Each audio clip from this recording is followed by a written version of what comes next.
இந்த நாட்டோட நிலப்பரப்பு உங்க வீட்டோட நிலப்பரப்பை கொடுங்க. காந்தி குடும்பத்துக்கு நேரு குடும்பத்துக்கு சொத்து இருக்குல்ல, அதை கொடுங்க. நீங்க யார் வேணான்றா? உங்களுடைய எல்லாத்தையும் சொத்து எழுதி கொடுங்க. நீங்க இலங்கை மக்களுக்கு எழுதி கொடுங்க. யார் வேணான்றா? இலங்கை மக்களை வந்து இலங்கை மக்கள் வந்து பல பேர் வந்து தெய்வமா பாக்குறாங்க இந்திரா காந்தியை. கொடுங்க.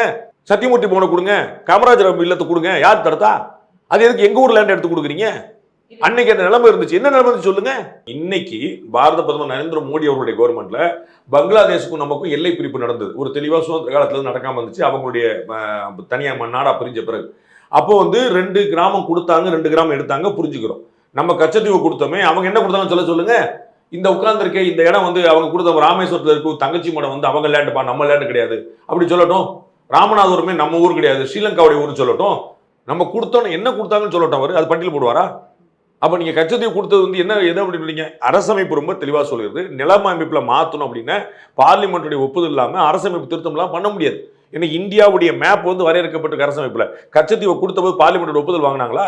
கச்சத்தீவு கொடுத்த போது பார்லிமெண்ட் அரசமைப்புல திருத்தம் பண்ணாங்களா? அப்ப யார்ட்டையுமே சொல்லாம எதையுமே சொல்லாம எமர்ஜென்சி கொண்டு வந்த மாதிரியே கொடுத்துட்டு போயிட்டாங்க. அவங்களுக்கு கூட தேவைப்படுச்சு கொடுத்துட்டு போயிட்டாங்க. இது என்ன கேக்கா? நீ ஒன்று எடுத்துக்க நான் எடுத்துக்க கொடுக்குறதுக்கு.